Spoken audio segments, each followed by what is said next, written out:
1,200 people. They brutalized these people, put babies in ovens, murdered children in front of their parents. Yeah. I mean, this is literally barbaric and pagan. Yeah. And so to be morally clear for a moment, I want you to imagine, right, the equivalent is many times of what 9/11 was to us when you take their population per capita. I mean, it was a devastating thing. Everyone in Israel has somebody that they know that was killed, was kidnapped, or killed or kidnapped.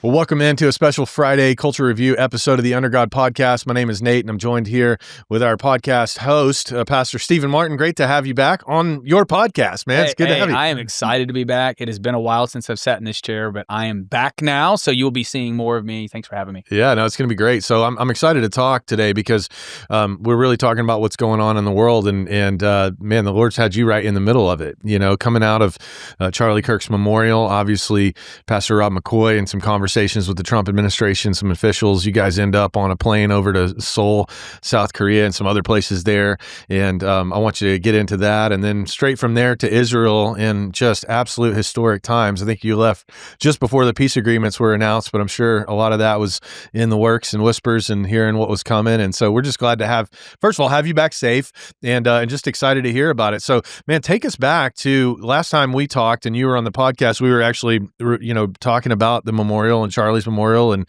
what all that was like. But on the heels of that, you got a text and next thing I know, you're on a plane. Tell us about it, man. Yeah, absolutely. So, so Pastor Rob McCoy, Charlie's pastor, was on a trip with Charlie with an organization called Build Up Korea. Really, really like the turning point of South Korea.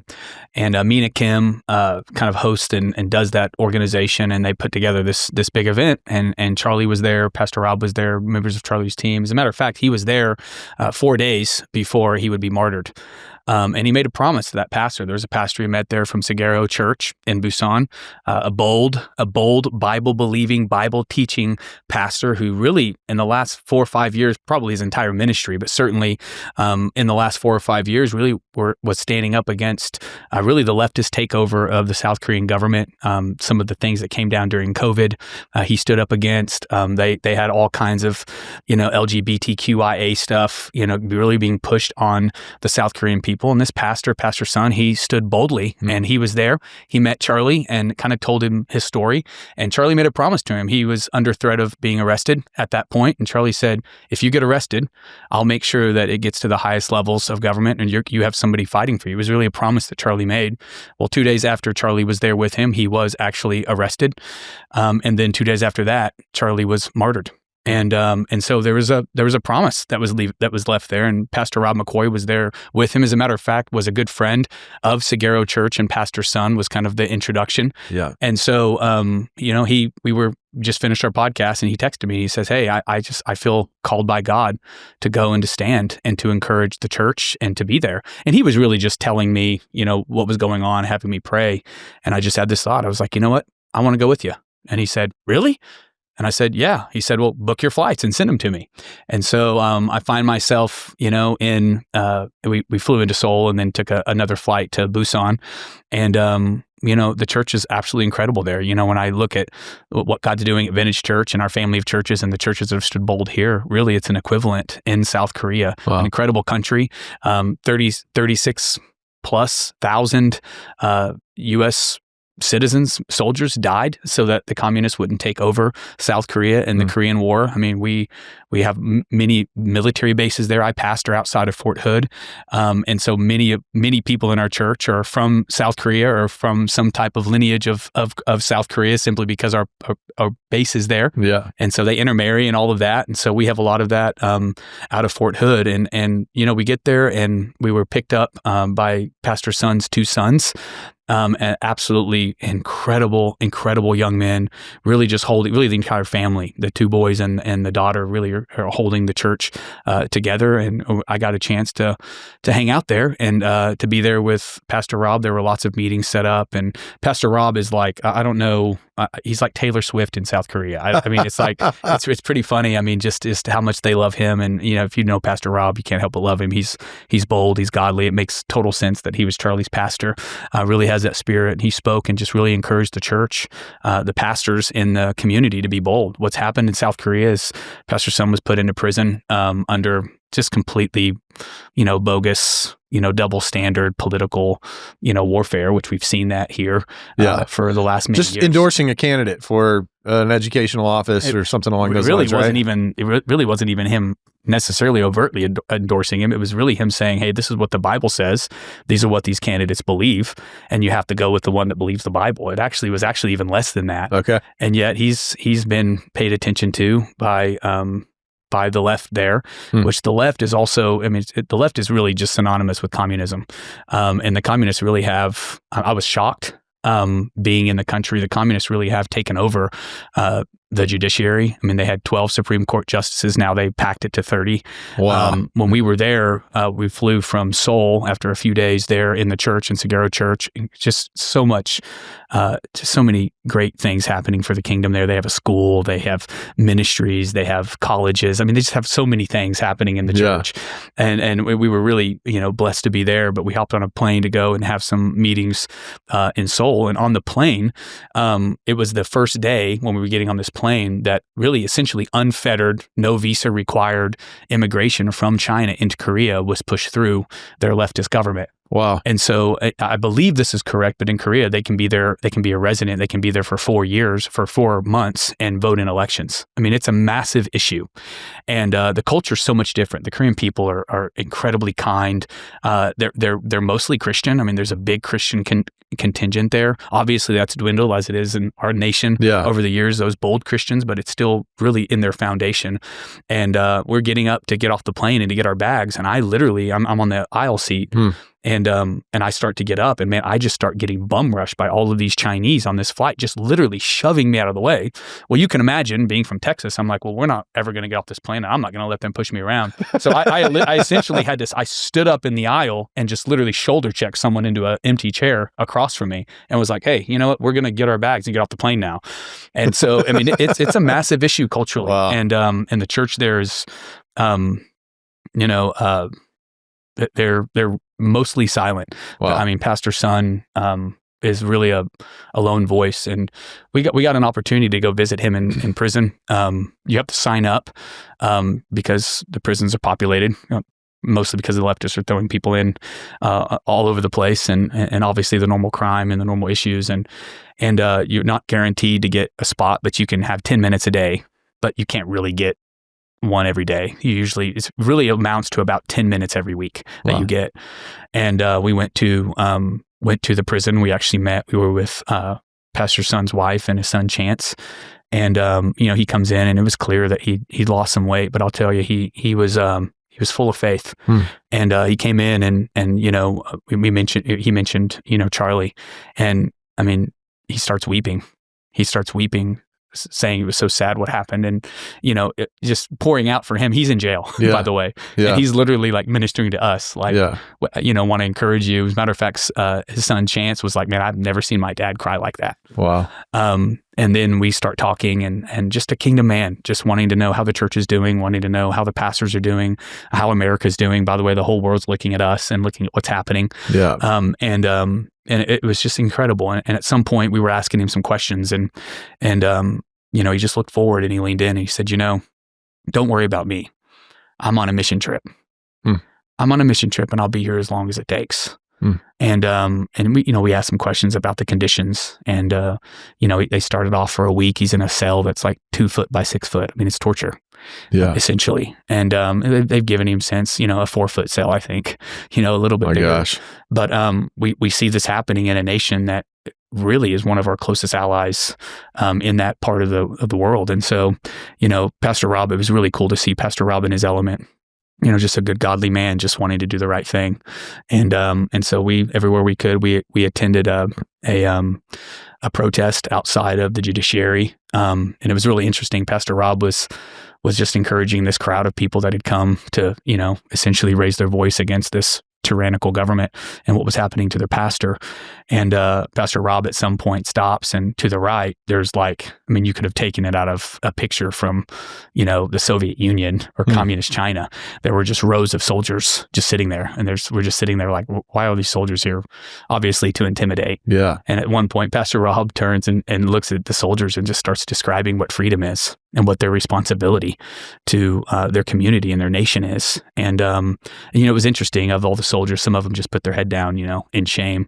But there were several that were actually looking and watching. And it's really a pivotal moment. I mean, if you can imagine if Trump had not won and, God forbid, Kamala Harris was president, got to do what she wanted to do to the church. And make no mistake, they had plans. Right. They had plans to continue to silence the church and to come against the church and to just infiltrate, even just the left's plan to pack our own Supreme Court. Yeah. All of that, imagine all of that's already happened in South Korea. But it's still pretty new, right? I mean, this all happened after they threw out their last president. A conservative president who had extremely legitimate reasons to doubt the voting machines. Does that sound familiar? Right.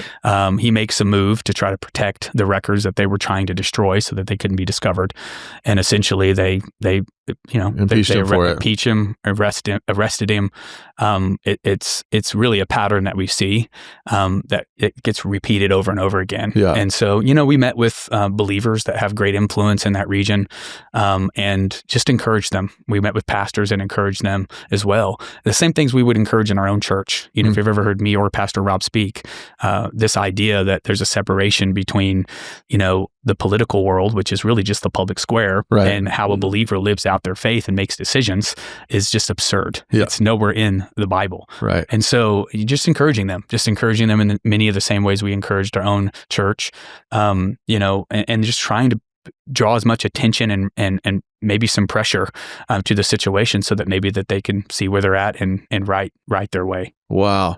And how long were you there? So I was there, I think we were there 4 or 5 nights. Okay. Kind of blends together. We were in Busan for a couple of days, and then we were in Seoul with some meetings for a couple of days as well. And then I flew back to Dallas. I had a 16-hour layover. My wife came and did a date night with me, which was fun. But then I woke up the next morning and went on a trip that I'd already had scheduled, a 4 or 5 day trip to Israel. Wow.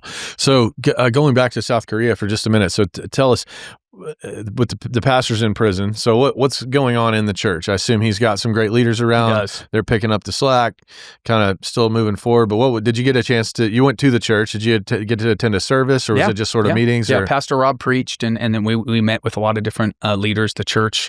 He just encouraged the church. The pastors are phenomenal. I mean, it's really what you see with a church that's a disciple-making church. The pastors that are there haven't really missed a beat, have stepped into the breach and have continued to stand for their pastor and also, continue to minister in the church. Yeah. The pastors, many of the pastoral staff, they actually, as a symbolic gesture of protest, which is a uniquely Korean thing to do, Asian thing to do, I think, is they actually shave their head in protest. And when you look at their history, when the Imperial Japanese had them under their thumb, they were brutal and vicious. They actually would go in and they would shave all the men's hair as a way to humiliate them. And so, they were strong. They're strong. They're standing. Pastor Sun's wife is just incredible. I mean, she's just one of the strongest women I've ever seen.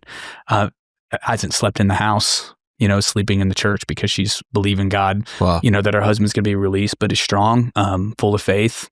And I think a lot of times as believers, in our world, particularly in like kind of the modern world, we're not really used to persecution, and we're not really used to imprisonment and to the things that have happened really throughout Christian history. It's really a part of our heritage. And I think it was really encouraging for me to see just the strength. It's easy to be strong when everything's going your way and you don't have any opposition, but your strength is really tested when you have opposition. Wow. And yeah.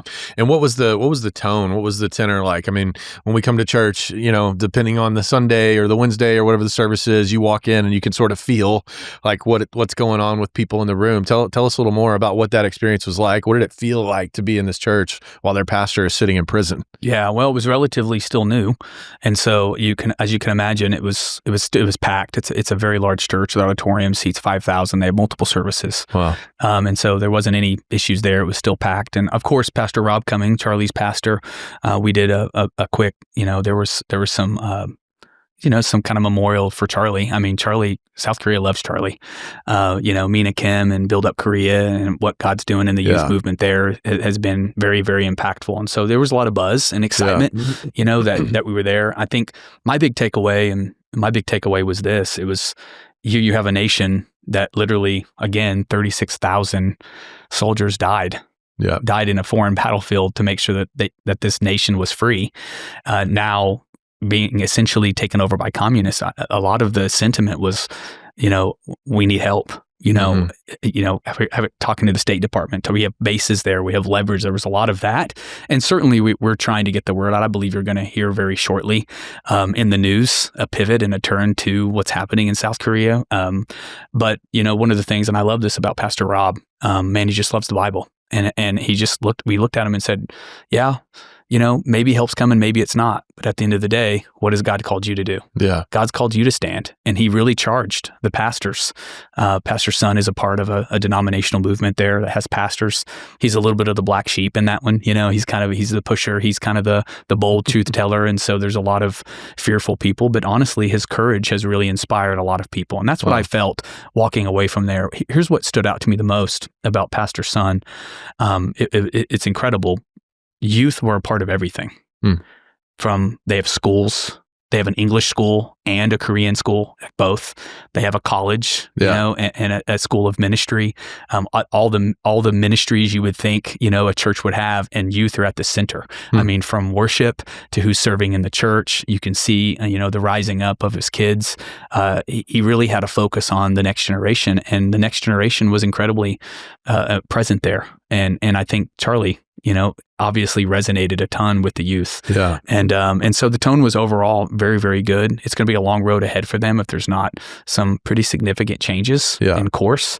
Again, there's some bells you can't unring. I mean, pack a Supreme Court, that's a serious thing, especially with leftists. You start to erode the sovereignty and the borders of your nation. We saw that attempted here, where you start messing with the borders, you start opening up, to foreigners that don't share your values, they don't share your culture. I had seen this several years ago, but you can do a satellite image at night of the Korean peninsula, which includes North Korea and South Korea. Obviously, South Korea is in the south, the north is up top. And when you see it from satellite overhead at night, North Korea is absolutely black. There's no light, there's no nothing. And you turn to South Korea and it's like just lit up like a Christmas tree. Yeah. And I couldn't help but think as I'm there, the darkness is trying to overcome that light. I'm standing in Seoul, and quite a picture. I'm in Seoul, and I had never been there. A lot of people had been there. I've flown through there, but I hadn't actually stopped in the city. And I'm, our hotel's up in a building that's really, really high, and I'm looking out. And I've been in New York City several times in the last several years, and I looked over at Pastor Rob, and I'm like, how big is this city? I mean, this looks bigger than New York. I mean, it's huge. The technology, it's like everything had a keypad and it's more technological than we are. I have a handle for my fridge. You just wave your hand and the fridge is open over there. It's like very technology, very modern. And we got the numbers, and I think there's like 1 million more people in Seoul. Wow. And you literally see the blessings of freedom in this place. But remember, darkness never sleeps. And it's always trying to overcome the light. It can't overcome the light as long as you and I step in and we are that light. Yeah. That light for freedom. So, did you talk to any pastors there that seemed to have an aha moment after what happened with Pastor's son? Like, I mean, is this a turning point for them? Is there some people having lights going off in their head? Did you get a chance to to say more about that? Yeah, we talked to a lot of pastors, and there was a lot of that. There was a lot of pastors, starting to realize that this wasn't just about Son and his tone, Pastor Son and his tone. It was actually about a broader thing that's happening in their nation. The truth is, most of the pastors were pretty scared, and we were able to really encourage them and be like, hey, put your head up. Like, put your head up and see what God's doing and actually engage. The good news is Seguro Church and Pastor Son have really been at the center of all of this. You're going to see more of these movements, I believe, as the church rises up. But I think it was hopeful. I mean, in one hand, it was really hopeful. On the other hand, the task is big. Yeah. The task is big without help. Right. And so, my prayer since coming back has really been, God, I pray that we have an vested interest in Korea. We do. We have a vested interest in Korea, in the Pacific theater, and we have military bases all over. and as you see China kind of posturing in other parts of the Indo-Pacific, my prayer is that our administration would turn their eyes there and offer some relief. But ultimately, and this is what Pastor Rob kept coming back to, and we kept coming back to, is, the responsibility of a nation is the people who call it home, are the citizens of that nation, particularly the responsibility of the church and the men and women of God in that place to defend their own freedom. And so I think it's going to be a tough road ahead.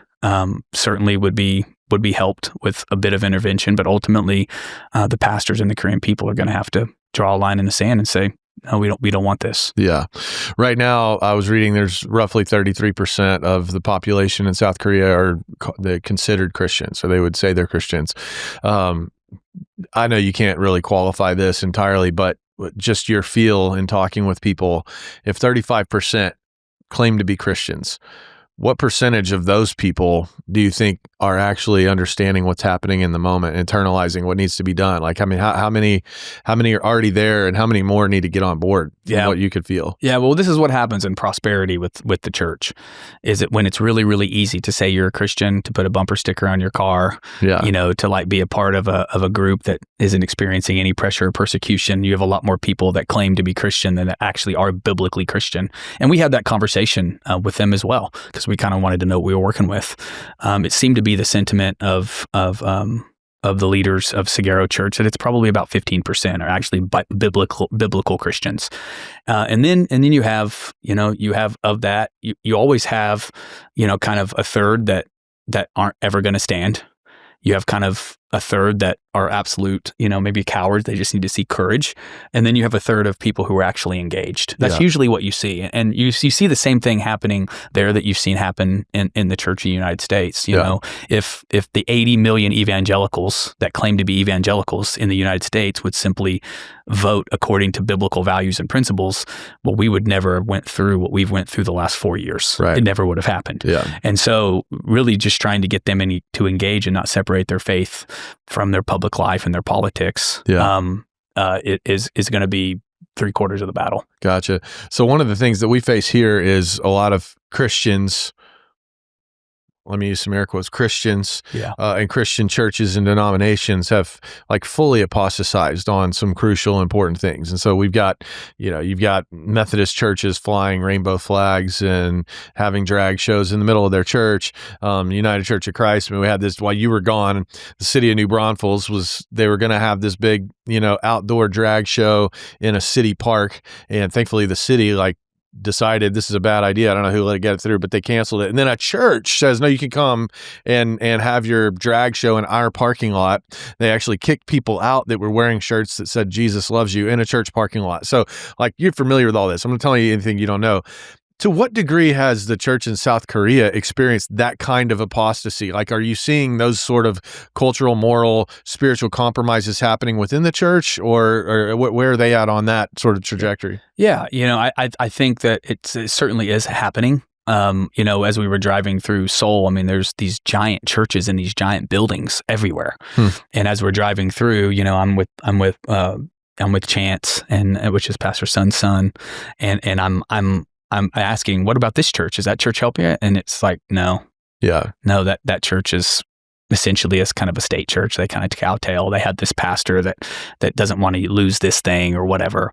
And then on the next block, I'm going, what about that church? And he's going, yeah, actually that church, marched with us during COVID against the lockdowns and really stood, but really hasn't stood with us with the political opposition that we're having now. And so I think you certainly see the same things. I mean, I think a lot of times our temptation as believers is to think that, it's only happening here, but it's not. It's happening. Yeah, it's happening everywhere. Yeah, it's happening everywhere. Prosperity tends to make the church weak and anemic. Right. And persecution, a little bit of pressure, certainly shows the ones who are truly faithful. Yeah. And again, I would go back to just historically, when you see the great awakenings that we've had in our nation, I think it's important to remember that there was a whole group of churches in every one of those great awakenings that actually fought it, that actually fought the revival, fought the renewal.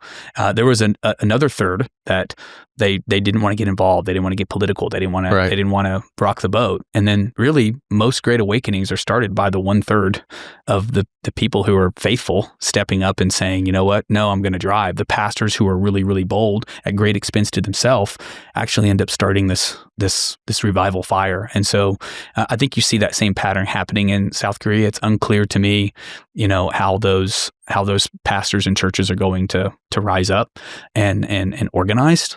But God's good, and He's got a plan. Wow. Well, thanks for going over there and being a part of that, and then helping us to understand. Because there's so much that happens, and you can't pay attention to it all. If we sat here and went through every crushing situation that's occurring in a church around the world, we'd be here all day. And those things are worth looking at, and you can only just be where you are.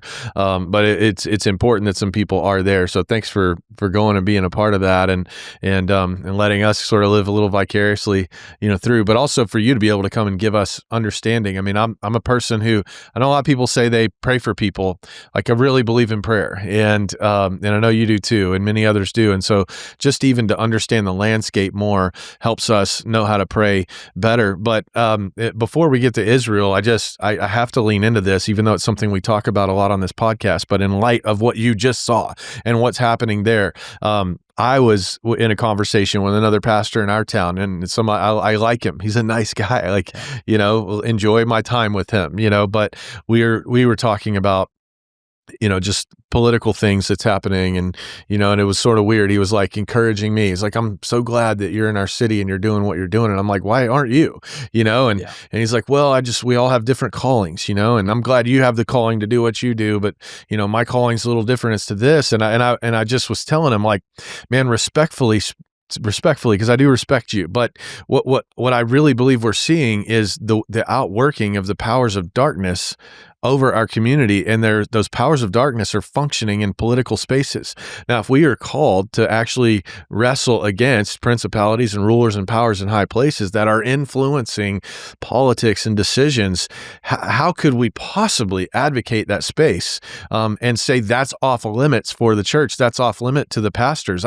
You've been more outspoken than anybody, but I have to ask you, as you come back to the States after being in South Korea, seeing what's happening, and I know I'm like you, I'm like, man, we just dodged a bullet in the last election, but we're already almost a year into the first Trump administration. 3 years from now, it could be something different. We could be looking at someone else getting elected. How important is it? How important is it, Pastor Stephen, for other pastors, for other Christians listening to this podcast to understand that though we wrestle not against flesh and blood, those things in the spirit realm wrestle back against us? How do we fight that and fight it well? Well, the Bible says we're to contend and stand for the faith, to be able to give a response. We're to cast down every argument that presents itself higher or over Christ. How do you do that? Well, you speak. It's interesting that was the question you asked me, because I do have some thoughts on it, because it's something that has really been burdening me. Even in our town, after Charlie Kirk was martyred, there were still churches that refused to even mention it, that claimed ignorance of not knowing who he was or not knowing what was going on. And the truth of the matter is, and I've been counseling people down to my own parents. My own parents' church didn't mention it at all. And we had a lot of conversation about that. And the truth of the matter is, Charlie Kirk was the greatest evangelist missionary of a generation. Yeah. He was essentially contending in the darkest places in culture on college campuses. Here's what I would say. He was doing what the pastor's job was. Yeah. And then those same pastors, much like the one that you're talking to, well, I really appreciate that you did that. Hey, thanks for the help. My church is full this week. Won't even mention him by name. It's absolute cowardice. And I'm going to tell you, we're in a time of sifting, where God is really sifting the church, and it's not a time for despair. Yeah. Sure, there's going to be disappointment. I've had lots of disappointment. There are pastors, even in our own town, that I had thought that they would be one way, but when they were actually tested, they weren't. They were complete cowards, and they wanted to sidestep it. They wanted all the benefits of the revival we see happening in churches. I was just talking to you about this. We're up nearly 1,500 people, weeks after this, and they're all young people coming and wanting questions and wanting authenticity and wanting to know what the Bible says is actually true. Why? Because Charlie said you need to go to church. And I sit here and I think to myself, like, just how ungrateful. But the truth of the matter is, God's raising up a whole nother generation of churches and leaders, and I'm honored to be one of many. We don't want to get like Elijah. Elijah, he's tired. He's hungry. He had just battled the prophets of Baal, Right. and Queen Jezebel's chasing him to the ends of the country. And he's tired. He's discouraged, and he's crying out, "Lord, I'm the only one." The Yeah. Lord's like, "Hey, Elijah, hey, buddy, I know you're tired. Here's some food. Here's some water.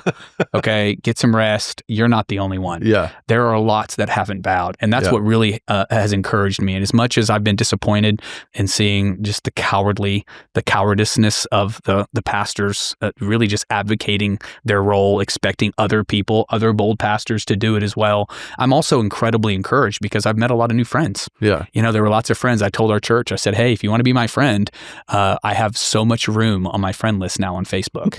I've learned who my friends are, and I'm learning who my friends are. And God's putting together, a group of bold pastors who are going to contend. And that's really the coalition that we have to start building within the kingdom. Mm-hmm. The woke churches, they have all kinds of organizations and all kinds of, seminaries and structures for them to stay connected. The courageous pastors are kind of like, kind of on a mountain out in their various regions alone. And we really have to do a better job of connecting with each other. The strength, the courage of one encourages the courage and builds the faith of another. And we need to keep doing that. So I'm very optimistic, but I am also very disappointed. And the conversation you had with that pastor, in all honesty, are conversations that we were having in South Korea, are conversations that I've been having offline and some online, depending on if they wanted to do it on or offline, with pastors really all over around the country. And so it is disappointing, but God's good. And there's if we don't quit, we don't lose. We just have to keep taking responsibility for what God's put in our hand. Yeah, you've probably already touched on it, but before last question, we move on and talk a little bit about Israel. You've came back and you've mentioned a lot of big picture things. I'm just curious, was there anything just very personally to you that God did? I mean, sometimes you find yourself in these moments and it's like, there's what's happening here, there's what's happening here, and then there's what's happening here. Was there anything inside of you that God used this trip to shift, to encourage, to move, to tweak? I mean, what did you, like, deep inside yourself as you come back thinking about Stephen Martin as a son of God, Stephen Martin as a dad, as a husband, and then as a pastor? Was there anything on this particular trip that God did inside of you that might be insightful for us to hear about? Yeah, actually there was, as I would get up and pray, and it would be in all hours of the night because I was terribly jet lagged. I kept being reminded of the story of Nehemiah, particularly when Tobiah and Sanballat were trying to call him off the wall. Yeah. And I kept hearing these words from the Lord: "Don't get off the wall. Don't get off the wall." I heard, "The work is great. Don't get off the wall." I'm reminded of Jesus, the one who turns and removes his hand from the plow is not worthy of me. Pick up your cross and follow me. And we have lots of excuses to stop the work. We have lots of excuses to slow down. Yeah. I think this is a time where we actually speed up. This is a time where we lean in to the Lord, and we need to remember, we need to do the same thing Nehemiah and those that were rebuilding the wall did together. First of all, it says that they got that thing done in 52 days. Yeah, pretty impressive. It was supernatural, but there's a detail there that said each family repaired the piece of wall that was in front of their house. Yeah. I think a lot of times we can get focused on the White House. We get focused on these incredible things happening in South Korea, and we should be knowledgeable. We should know that, but we should never stop rebuilding the wall in front of our house. The next detail is they had a spade in one hand, a tool for their work in one hand, and a sword in the other hand. Yeah. And I think that is the picture of the type, or the picture of the pastor that is going to be required in this next season. I believe God has so many incredible things. We are literally standing in the middle of biblical prophecy, unveiling before our own eyes. God could have picked any time in human history to place us. He places us here. But we have to have the posture of, we're builders. Yeah. We're builders. It's easier to tear down than it is to build. Yeah. But we also need to have a knife. And we need to have a weapon in the spirit, of course, to contend with those spiritual forces that are going to come against us. But so the big word was, to me, was don't get off the wall. Yeah. Don't get off the wall. God's faithful. Don't get off the wall. Yeah. I love that. Well, speaking of the wall, so you went from there to Israel, and I've been seeing all these pictures and videos of people praying at the wall, now celebrating and rejoicing at the wall.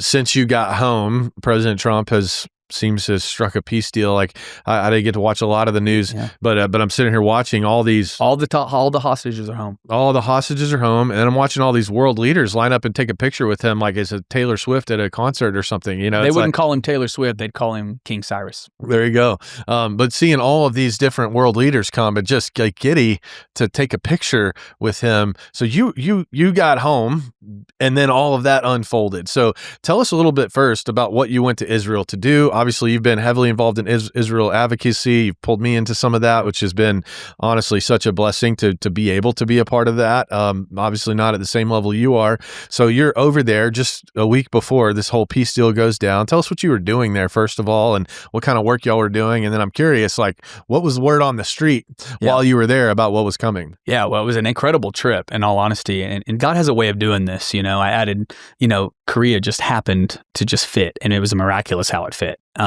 Especially last minute getting there. But then right following it, I headed over and flew into Tel Aviv and spent 4 or 5 days in Jerusalem. And I was there for the National Day of Prayer for the Peace of Jerusalem.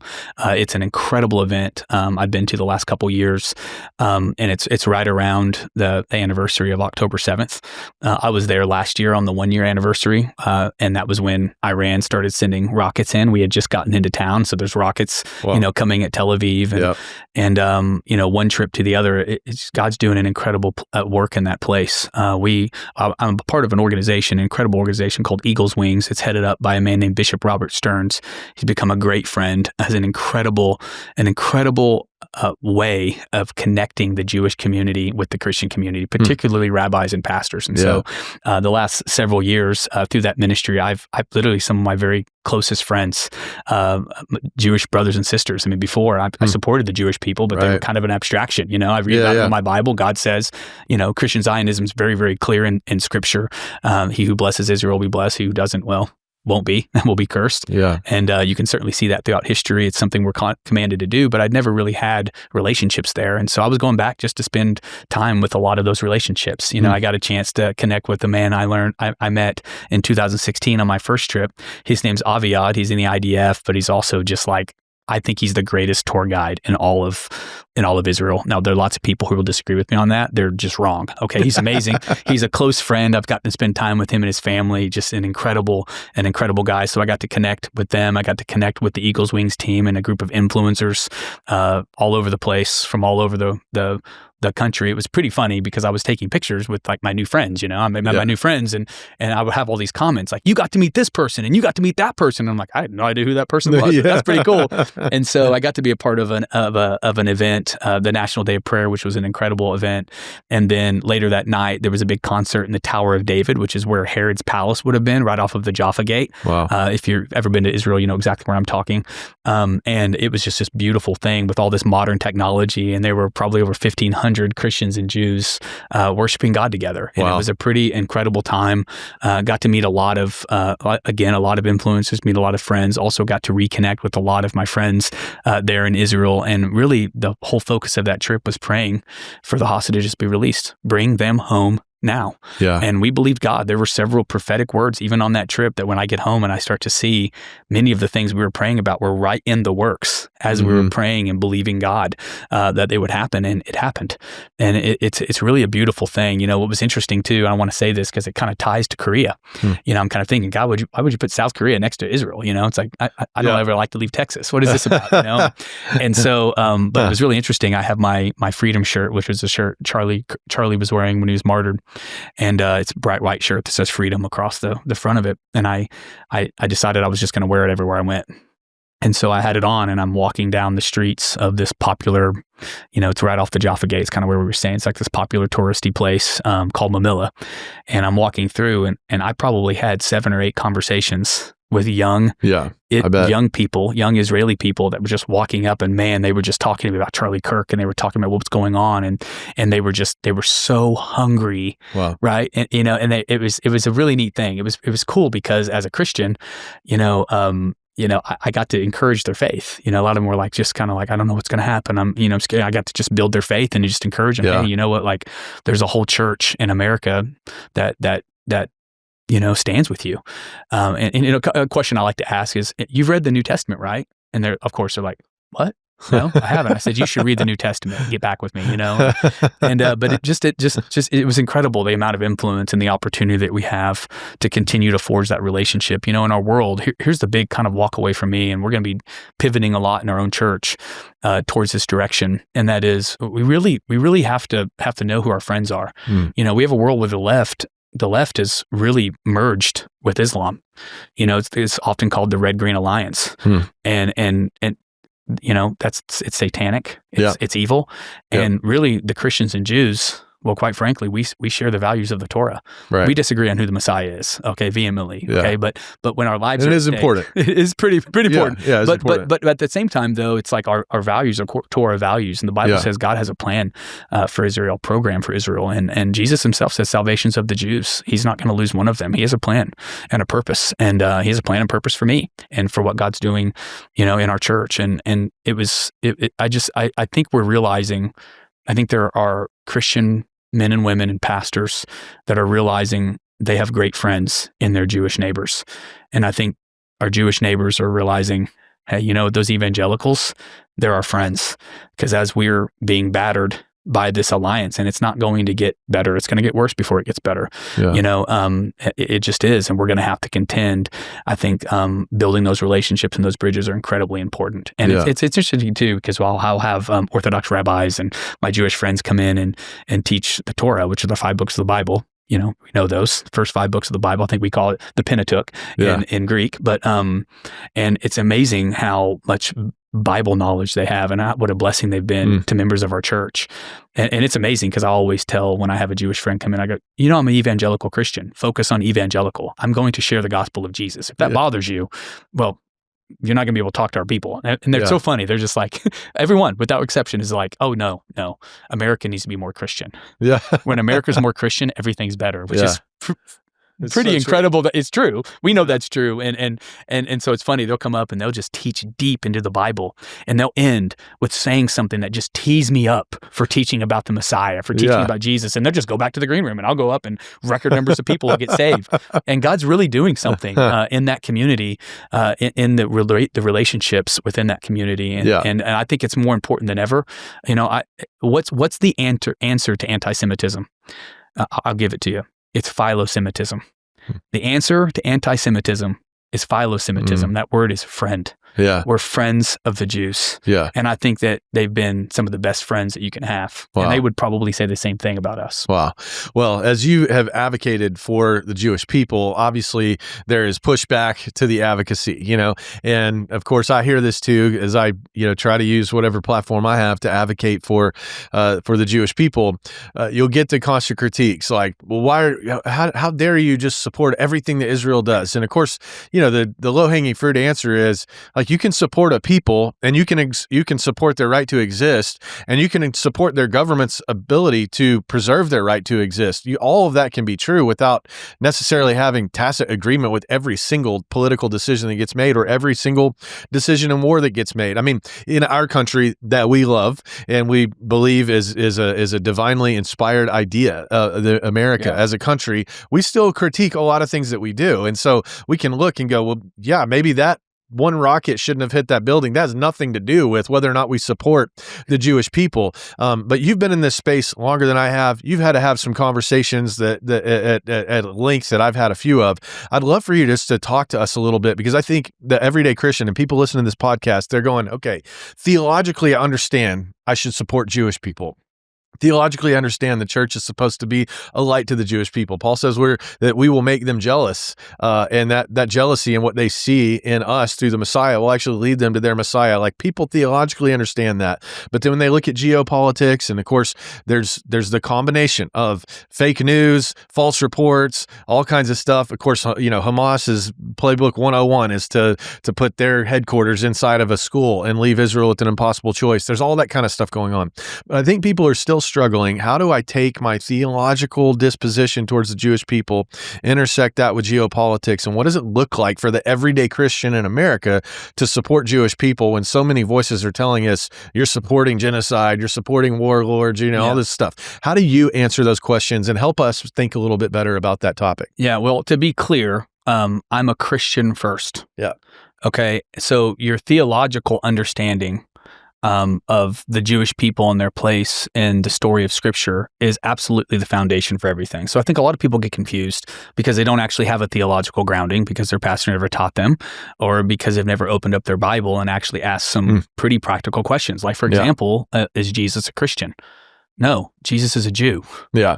Right? A Jewish rabbi. He's not coming back as a Christian king. He's coming back as the Jewish Messiah. You know, there's a joke with many of my Jewish friends is when Messiah comes, because they're waiting for the Messiah too. We just know he already came and he's coming back. Yeah. There's a joke, you know, when he comes back, there's going to be a press conference at the King David Hotel, which is this famous hotel in Jerusalem. And the first question the reporter's going to ask is, Messiah, is this your first or second time? Yeah. You know, Right. obviously we know it's his second time. So I think it's important, first of all, you have to be grounded in the truth of Scripture first. Before you get into all the geopolitics and all of the things that are happening. I also think that when you're grounded theologically, you also have moral clarity. I mean, I want you to consider for just a moment how incredibly arrogant and entitled it is for us in the United States to be casting judgment on the only democracy in the entire Middle East. The only one. They're literally surrounded by enemies on all sides. It's the only functioning democracy. And there are lots of people who will be like, oh, Israel is a protectorate. You know, that's not actually true. When you take a look at the relationship between America and Israel, it has been mutually beneficial in a big way. For example, all of the military funding that we give them goes right back to our companies to build weapons so that they can protect themselves from the terrorists that surround them. Yeah. And so this idea that just, you know, we just don't want to be involved, we don't want to be involved. You know, I oftentimes, you know, I look at the boycott and divest Israel group and I'm sitting there going, you know, okay, why don't you do that? But if you're going to do that, be purist about it. When you take out all of the Israeli tech from your phone, you're going to be operating back in the Stone Age. The truth of the matter is the technological advancements, I mean, they are the most successful minority in all of human history and yet the most persecuted, right? Why is that? Well, the Messiah came through them. Yeah, the Ten Commandments came through them. Ethical monotheism. They were a nation pulled apart from all of the pagan nations all around them to represent Yahweh. You know, and so there's always a conspiracy. And when you look at the blood libels against the Jews, it's always the Jews. It's always the Jews. There's got to be some conspiracy. It's always this. It's always that. And the reality of it is that their values are Torah values. Why are they successful? Yeah. Because they know the Torah. I oftentimes will tell Christians, you know, we get saved and we learn the Bible, right? They were born in the Bible. Yeah. Like they just practice, right, the way that the Torah tells them to. And here's the truth. There's Christians that claim to be Christian that are wicked, just like there are Jews that claim to be, you know, whatever, that are wicked. I mean, the truth of the matter is when you're morally clear, right, you can begin to see through the right lens. So I'm a Christian first, so I have a biblical worldview. From that, I'm America first. I said America first, not America only. Yeah. Okay. And when you're taking a look at your friends and your allies, I think it's really important to be honest about where you are. Take a look at their situation. 1,200 civilians, men, women, and children were murdered on October 7th. 250 taken into captivity. The last 20 of which, many of them died, the last 20 of which came back after being literally captive for 2 years, tortured, starved. Yeah. And I'm going to tell you, they didn't just kill 250 people. They brutalized or 1,200 people. They brutalized these people, put babies in ovens, murdered children in front of their parents. Yeah. I mean, this is literally barbaric and pagan. Yeah. And so to be morally clear for a moment, I want you to imagine, right? The equivalent is many times of what 9/11 was to us when you take their population per capita. I mean, it was a devastating thing. Everyone in Israel has somebody that they know that was killed, was kidnapped or served in fighting back on all fronts, you know, the terrorist proxies of Iran and the different people trying to literally exterminate them. Yeah. You know, you just have to be morally clear about it. And then when you take a look at the Jewish people, if you're being intellectually honest, I've never been around a people that values life more than the Jewish people. They value life more than we value life. They do. I mean, they literally like one life saved is an entire world saved. Yeah. I mean, they literally, the leverage that Hamas had over them, much of what they did, much of what prolonged the war was because they have such a high value of life. Now, here's the truth. They're not perfect and they're secular in many ways. You know, the Bible says in Ezekiel that they're going to be a secular nation that becomes a spiritual nation. I mean, all of our, eschatology kind of ends it begins and ends in Jerusalem. I mean, I literally stood on the Mount of Olives, right, where Jesus left and where he will return. And I'm staring at the East Gate, which is the Lion's Gate, where the Messiah is going to come, rule and reign from Jerusalem. Yeah. Like, I saw that. And so, when you take a look at it in the spiritual, the problem with Israel is a lot of believers don't have a biblical worldview and not putting on spiritual eyes to see what's going on. Now, on the flip side of that, there are lots of things that I don't agree with. I'll be honest. Tel Aviv is one of the gayest cities on planet Earth. Yeah. It's very liberal. It's very progressive. It's much like a blue city here in the United States. There's lots of values issues. When you take a look at the abortion practices with the IDF inside, what they push, it's not good. And I don't think that you can't speak out against those biblical issues, which, by the way, conservative Orthodox Jews are also speaking out about it. Yeah. When the nation was founded, it was founded pretty much, and I may get some of these statistics slightly off, but the gist is right, is it was about 70% secular. I mean, can you imagine coming back from the Holocaust where everyone lost somebody? I mean, literally, you were almost wiped out from the face of the planet. There are lots of nations you can live in and be a Christian. There are lots of nations you can live in and be a Muslim or be a Hindu. Yeah. Right? But there's only one that you can live in and actually be a Jew. And they come back, they establish, but something's happening. Something's happening in Israel, even from my trip in 2016, which was my very first trip to this last one. There's an awakening happening in that nation, and it's incredibly encouraging to see. Yeah. What started as mostly a secular state is becoming a religious one, as people are making aliyah, that's what they call it, to go up into Jerusalem. They're returning to their homeland. Yeah. As people are returning, they're returning to their faith. They're returning to the Torah. They're returning to the Bible, and the landscape there is changing, much like it's changed in our nation, at different points and places. And so, when we talk about Israel, again, it's important that we're biblically clear. Yeah. What would you say to people who, I've heard this a lot, man, even former prime ministers of Israel are accusing Israel now of having genocidal plans and that they're trying to do that. And how could you possibly support that? You're way deeper into this than we are, but a lot of people are wondering about this stuff. How do you answer that? Like what's the right way to think about what's happening now, even with some of those accusations from other people in Israel? Yeah, well, who's the accuser of the brethren as Christians? Who accuses the brethren? The devil. That would be Satan. And I'm going to tell you, just the word genocide, nothing could be further from the truth. That is absolutely laughable. Yeah. When you know the culture, when you see how the nation operates, I mean, their Knesset, which is essentially their Congress, I mean, they literally have people from all different faiths that are represented there, even from the radical left, even from Islam. As a matter of fact, in President Trump's recent speech, they had to remove 2 Knesset members for shouting down the president during his speech. The facts on the ground just don't add up. Yeah. They don't add up to that, and it's easy to fall for clickbait. It's easy to fall into a lie, but what's the definition of genocide? It's like the mass extermination of a people. Right. I mean, one of the reasons why Hamas had such an edge on the Israelis in October 7th, 2 years ago, was because many of the Israelis in those border towns and many of the companies in Israel were actually trying to alleviate the pain economically of the Palestinians, and they were actually coming in and actually working for them and actually giving them jobs, which paid 3, 4, 5 times more than what they could make in Gaza.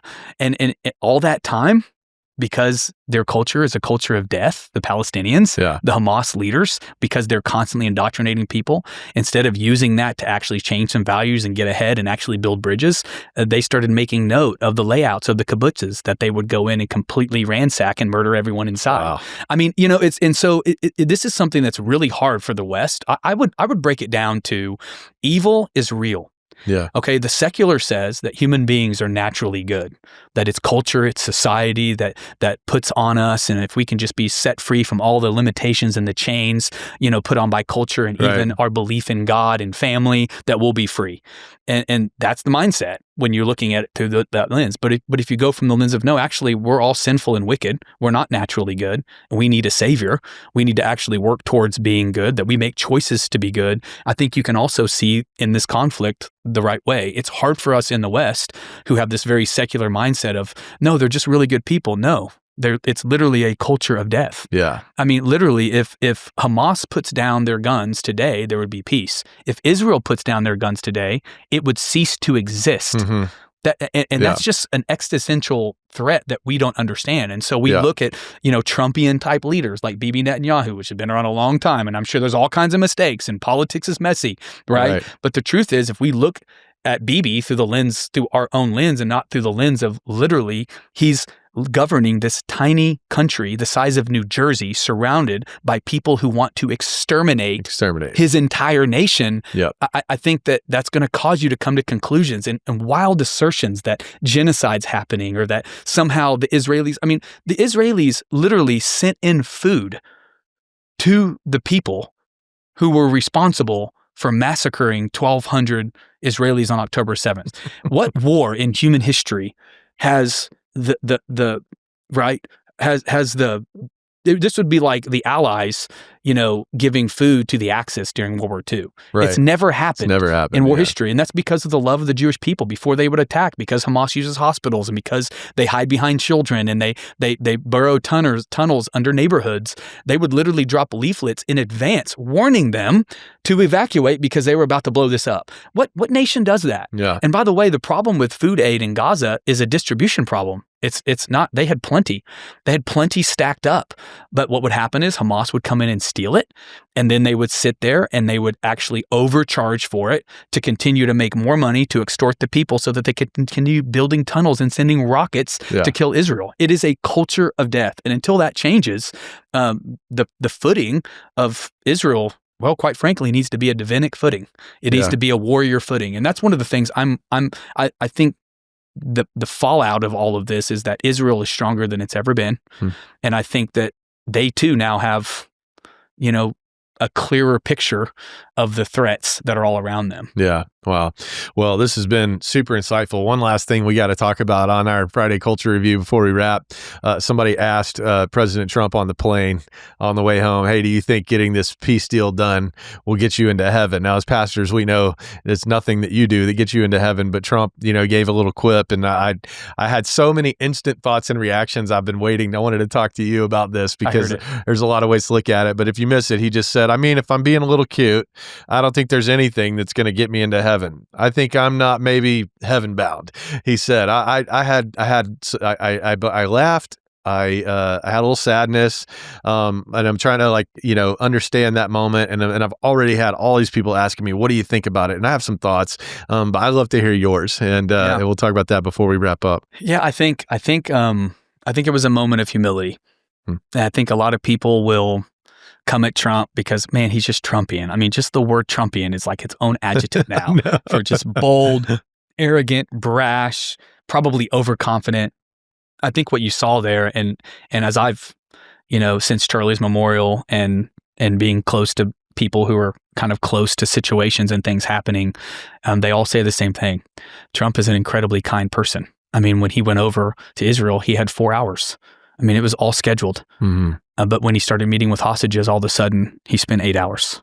Yeah. And when he talks about the bloodshed in Gaza, when he talks about what happened on October 7th and the evil, when he talks about the young men in the meat grinder of the Ukraine-Russia war, there is a side of him that quite frankly hates killing, hates suffering. And I think it's tempting for us to just put somebody as complicated as Trump into a box. Yeah. But when you take a look at that mix of his personality, it's a miracle. It's a miracle that yesterday 20 of those hostages were returned, every single one of them. Yeah. That's a miracle. We literally witnessed an actual miracle that nobody thought could happen. And for all the good and the bad of Trump, I tell people all the time when they're dealing with me, you don't get the sunshine without the rain. I can only be who I am, where I am. And I think you got a picture. I think you got a picture of what God's doing in Trump's life. I think God is doing something when you consider what he's done for the church and for faith, when you consider what he's done for Israel, what he's doing for the world. I don't think that's fake, and I don't think it's just because he cares so much about the Nobel Prize. you knew I wasn't going to get it because, I mean, they're about as woke as a joke. They gave it to Obama just for being black and breathing. And so, that's not going to happen. But my point is, I don't think he really cares as much about that. I think that he wants to be great. I saw him in a little short clip where he's riding around with, I think his granddaughter's name's Kai, and they're in the golf cart. And, Kai kind of asks, like, what do you want to be? Like, what more do you want to do? What more do you want to achieve? And he's like, well, I think president's pretty good. And then there's a pause, and he goes, I think if I could just be a really great president, I think I would be good. That's a picture of humility, and good people don't go to heaven. Saved people go to heaven. Yeah. And I think God is doing something in Trump, and I think he's rightfully measuring himself, Yeah. I do. That was kind of my takeaway. I mean, he's not a theologian, and so right. I didn't go to a strictly theological, let me repeat that theologically. I think you saw a glimpse of that he's a human being that has the same existential questions that you and I have. Yeah. And he's working those out. Yeah. It was, to me, I mean, it was one of the more like normal human being moments that you see, because, Trump is, I mean, he knows TV, he's an entertainer, he knows what to say to pull the strings to get things done. But that felt like, I mean, I think he's actually always very honest, and that's what people don't like about him, is that he'll just say what's on his mind and what he believes to be true. But I found that to be so, just to your point, humble. I mean, he could have said, if he was who everyone accuses him of being, what he would have said is, "You're damn right I'm going to heaven. I just got something done nobody else has ever gotten done. For God's people. Yeah. I mean, there was so much he could have said. And yet that real, and he said, I think if I'm being a little cute, it's like, I don't know if I mean, and there was like the reality that even after just accomplishing what no other president in our lifetimes who have all said they're going to accomplish. No other president in the Middle East ever. No one has ever been able to do. After just accomplishing that, he's having this moment of like humility of, I don't think if you just weigh out all my deeds, I'm probably not going to heaven. And the truth is, even if we look at that theologically, that's actually true. There's nothing that you can do. And so I know he's surrounded by some great Christians who I know have shared the gospel with him and will continue to do that. And who knows where he's at with his own journey. I pray that he does have or comes to a real relationship with Jesus. But I don't need him to articulate it the way I would expect you to as a pastor or me. I'm just so thankful he's a real guy that cares about real people and is willing to put his own neck on the line for the benefit of human flourishing around the world. What more could you ask for from a president? Yeah, so, no, 100%. And this is oftentimes how God does things. There are lots of people who may come in and they may add to a direction of history, or they may add, do a famous invention, or they may add an accomplishment. Trump is really bending the arc, and I believe God's using him to do that. Yeah. And like I said, standing in Korea, seeing what they're going through, then being in Israel, then back home, we really are in a prophetic moment. And God's really doing incredible things. And I think the last thing that believers should do is have a cynical spirit. I mean, should we always expect that people are human? They're going to fail us. Should we put our faith in any man? No. But should we champion, people that God's put in place that are actually doing good things? That are doing good things, and they're not necessarily the perfect people with the perfect past. But if the gospel's taught me anything, it's like, God, man, if I had to be perfect to teach the Bible, if I had to be perfect to walk with God, well, I would be disqualified. This is literally centered to the gospel. Christ had to die for my sin. I deserve death. He paid that penalty for me so that he could give me life. We talked about this a little bit in the college last night, the difference between mercy and grace. Mercy is not giving you what you deserve. I mean, that's what Christ dealt with on the cross. He took our payment. Yeah. But then when he rose from the dead, the Bible says he gave us grace, unmerited favor. He took off his righteousness and he gave it to us. So now every time God sees us, he doesn't see all of our mistakes and all of our screw ups. Wow. He sees the righteousness of God in Christ Jesus, his son. Yeah. And so I think it's important for us to remember that, and to also just, continue to pray, continue to believe God. Again, we don't know what the next few weeks and the next stages are going to be. I keep hearing peace and peace and peace in the Middle East, and I still kind of remember that, all of those nations all around them want to destroy Israel, and so I'm a little skeptical myself. Yeah. And so, but I do pray for my Jewish brothers and sisters today. I thank God that they haven't had a break or rest for the last 2 years. I mean, there are some in the IDF that have they were reservists. They've been in the military for 2 years fighting this war. Nearly 1,000 have laid down their lives to eliminate these threats against their homeland, and they've been tired. And I'll just tell you, they deserve rest. And I pray that the God of Abraham, Isaac, and Jacob gives them incredible rest and prepares them for the future. Wow. Well, this has been so enlightening and helpful. Thank you for sharing all of this with us. I love what you were saying there at the end. I mean, first of all, you just gave the gospel. It is what it is, and that's why it's such good news. But it is a promise to our Jewish brothers and sisters. So we'll continue to pray for their peace, for their rest, and for them to see their Messiah. Yeah. And hopefully they'll see him through us and through how we love them. There's only one Messiah. And support them. His name's Jesus Christ. There is only one. Yep. Yeah. And at that name, every knee will bow. Pastor Stephen, welcome home. Glad to have you back. And we can't wait to do some more episodes here with you on the Under God podcast. Appreciate you guys joining us. We'll see you next time. Thank you for joining us today on the Under God podcast. If this episode encouraged you, share it with a friend or family member. Your support helps us reach more people with God's Word. Be sure to subscribe on YouTube, Rumble, Spotify, Apple Podcasts, and at undergodpodcast.com so that you never miss an episode.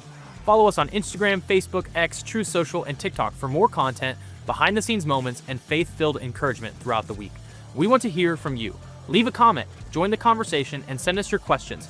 We will be answering them in upcoming Q&A episodes. Until next time, remember to think biblically about the things that matter most.